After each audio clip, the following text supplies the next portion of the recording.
Hoje iremos contar sobre um garoto que à beira da morte, recebeu o olho de um deus e o poder de voltar no tempo para consertar a sua vida e matar os deuses nórdicos quando chegar o Ragnarok. Tudo começa com engrenagens roxas girando acima de uma sala do trono iluminada como ouro, e quem estava sentado lá era o deus Odin da mitologia nórdica, falando que a hora chegou para os outros deuses que estavam ao seu lado e que iriam iniciar o Ragnarok. Tocando então a trombeta do fim do mundo de Heimdall, seguido de várias valquírias descendo na terra com diversos monstros diferentes e criaturas mitológicas que estavam descendo do céu, e no caminho matavam todos os humanos com um cenário macabro de morte. E toda essa destruição estava causando o caos no meio das pessoas, e quando uma mulher estava prestes a morrer esmagada junto do seu filho, empurrou o menino para tentar salvá-lo, e desse jeito ela ficou presa embaixo de vários pedregulhos enormes, quase morrendo na frente do seu filho que estava chorando. Mas ela queria que ele fugisse para longe e não morra também pelas mãos de um dos demônios se aproximando atrás dela, mas já era tarde demais para escapar,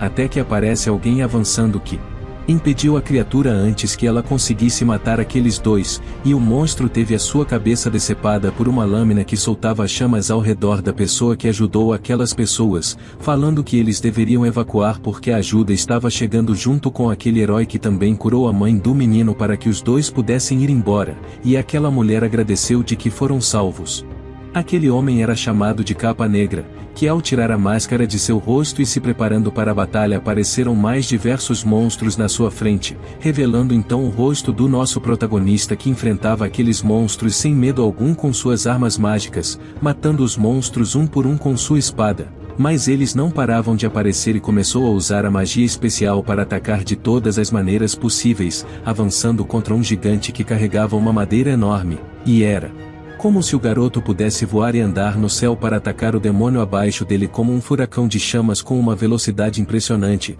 falando que essa era a história dele, como ele tinha uma vida desesperadora e difícil, e o esforço de um humano para escapar seu destino, chegando a ficar frente a frente com Odin em seu trono. E tudo isso começou com ele obtendo um item específico.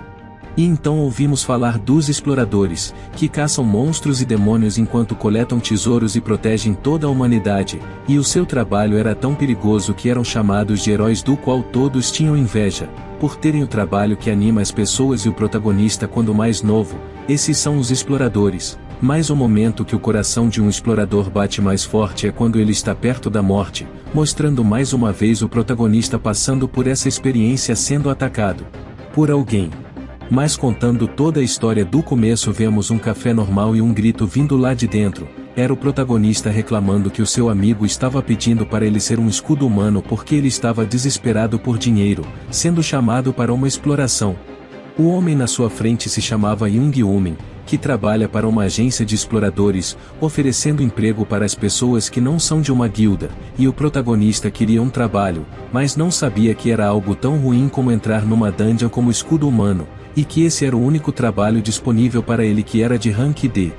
Porque não era todo mundo que queria trabalhar com um lutador de artes marciais, já que eles eram rejeitados na atualidade e todos queriam magos, porque os lutadores demoram a trabalhar e se machucam mais em missões, e os magos podem atacar por trás e ter menos ferimentos, ganhando toda a vantagem. Porque agora os tempos mudaram para os lutadores, e o protagonista se arrepende de não ter escolhido ser um mago no passado, porque 11 anos atrás ele recebeu seu resultado de aptidão para entrar na Academia Maios para exploradores, e na época ele tinha aptidão de 97% para a magia, coisa que nem mesmo uma maga de alta classe como a Seuina com 92% não tinha, e por outro lado a aptidão dele para lutador era somente 34%, mas escolheu essa opção mesmo assim, porque na época os magos eram desprezados por não conseguirem lutar, algo que mudou depois de 11 anos, e se ele tivesse escolhido virar mago poderia estar muito melhor. E normalmente um explorador para de evoluir aos 20 anos, então não havia como mudar suas decisões agora. Mas ele teve sorte de ter conseguido uma ajuda do seu amigo para ter aquele emprego, e agora ele era um lutador insignificante e não era nada do que ele esperava ser no futuro, resolvendo então aceitar a proposta do Umin, sabendo que ele não pode ficar escolhendo os trabalhos mais seguros, e isso deixou o seu amigo contente que iriam se encontrar no endereço às 8 da manhã porque ele também tinha um assunto a tratar naquele mesmo local amanhã.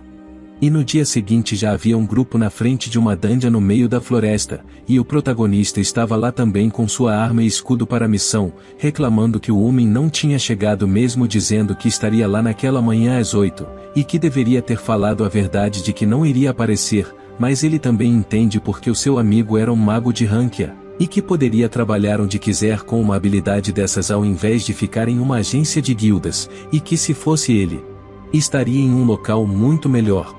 E então o protagonista se lembra de uma silhueta negra falando que ele era um bastardo inútil, até que alguém chama o seu nome, que era outro lutador assim como ele porque não conseguiu nenhum trabalho melhor do que aquele para pessoas como eles, porque estavam quase ao ponto de morrer de fome sem trabalho e dinheiro, até que a hora chegou deles entrarem na dungeon com os outros em 30 minutos. E o protagonista fala que em toda exploração precisam prestar atenção em duas coisas. A primeira, quando eles ficam sortudos inesperadamente achando um tesouro que deixaria qualquer explorador com a guarda baixa, e quando isso acontece a dungeon testa os exploradores para saber se eles têm a sorte grande ou a pior tragédia disfarçada de sorte. E antes de entrar na dungeon o protagonista sempre fica olhando no seu celular a foto da sua mãe com um sorriso no rosto.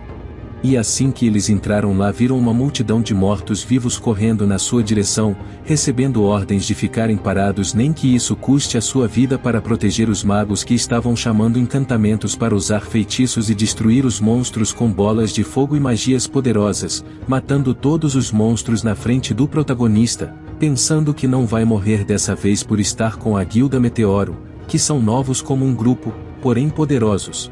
E então eles ficaram somente com a sala do chefe sobrando e um momento de descanso, até que seu amigo menciona que ali costuma ter itens jogados para as pessoas por ser uma dungeon de ranking A, e quando o protagonista foi verificar isso no sistema, viu uma tela travando e com muitos erros que não eram comuns ou normais de se ver, e aquilo deu uma forte dor de cabeça nele a ponto de fechar a tela, recebendo um aviso de que o sistema Exir está fora do ar, e não conseguia reiniciar para voltar a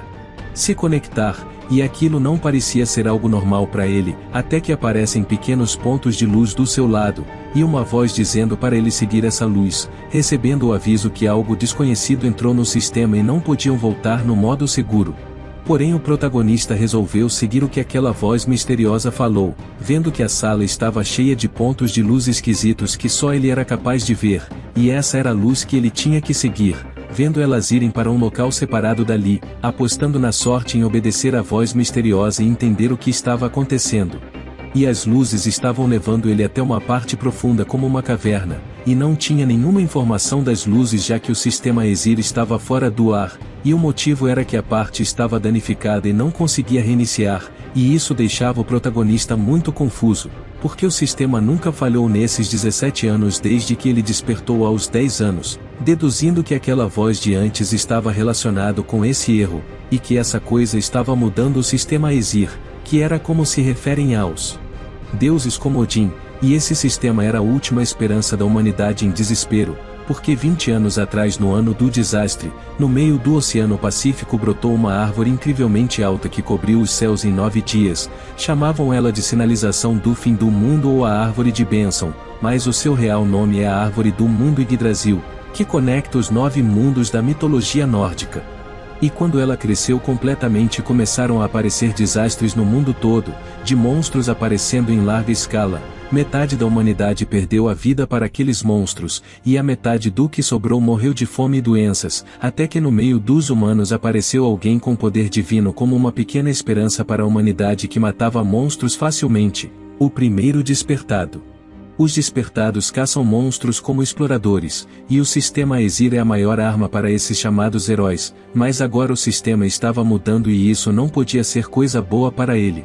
Até que por protagonista se encontra na gente de uma enorme porta estranha, sorrindo de animação ao ter encontrado o portão dos tesouros, que são salas escondidas em dungeons raras que contêm tesouros como itens especiais e materiais raros, e se ele conseguir um item de rank ou maior poderia sair dessa vida de merda, abrindo a porta na mesma hora e a sala se iluminando com fogo em volta, e algo brilhando no meio dela como um sol, querendo ver que tipo de item estava escondido lá dentro. E na hora que ele tocou naquele item milagroso, o sistema Exir retornou para mostrar as informações daquele item, achando que essa era somente a sua boa sorte acontecendo, e quando ele tocou naquela esfera negra descobriu que era o olho perdido de Odin, um item de nível mítico com muitas habilidades especiais acompanhando ele, e o protagonista não conseguia acreditar em seus olhos. Porque um item de ranking S poderia valer milhões, mas um item mítico é único no mundo inteiro e ele não ia mais precisar trabalhar e nem ser tratado como um merda.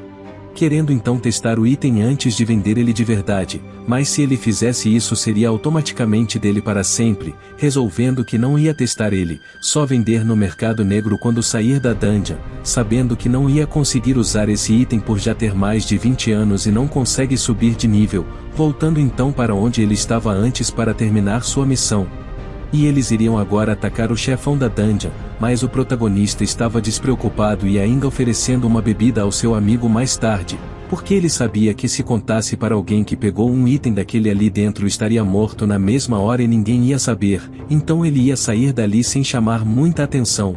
Até que quando eles iam continuar a exploração o teto rachou e caiu em cima de todos os membros da guilda e o protagonista escapou por muito pouco vivo daquela situação, até que ele percebe uma névoa roxa chegando perto dele, vendo então que era venenosa e deixando os outros fracos e poderia morrer naquela situação perigosa.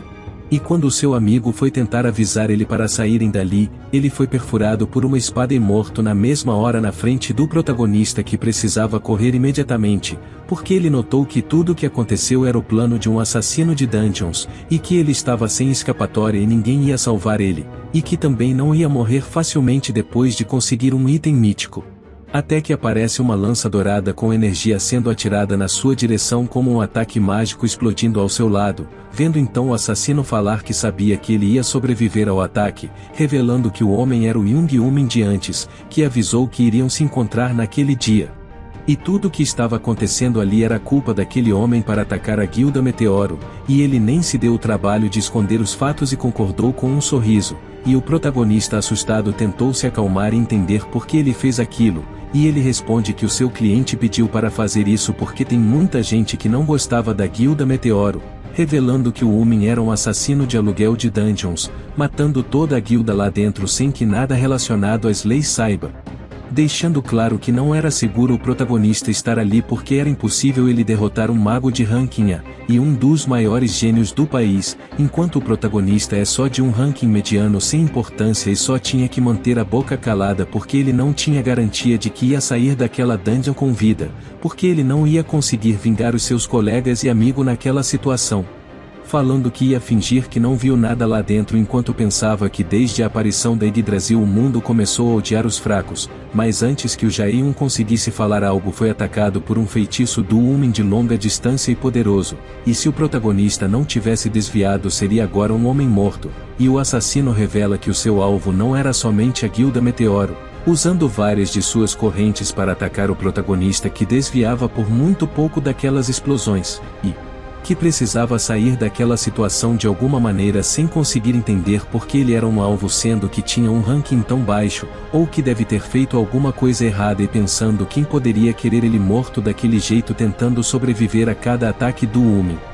Até que ele se lembrou daquele homem em sua memória de antes de entrar na dungeon falando que ele nem deveria ter nascido, perguntando se isso foi um pedido do seu pai. E de uma maneira inesperada o assassino começou a rir como um psicopata quando o protagonista entendeu tudo, e então o Jaehyun queria só perguntar mais uma coisa sobre sua mãe, se 5 anos atrás quando ela morreu o seu pai pediu para ele matar ela, deixando o homem surpreso de que ele ligou todos esses pontos, e que não entendia.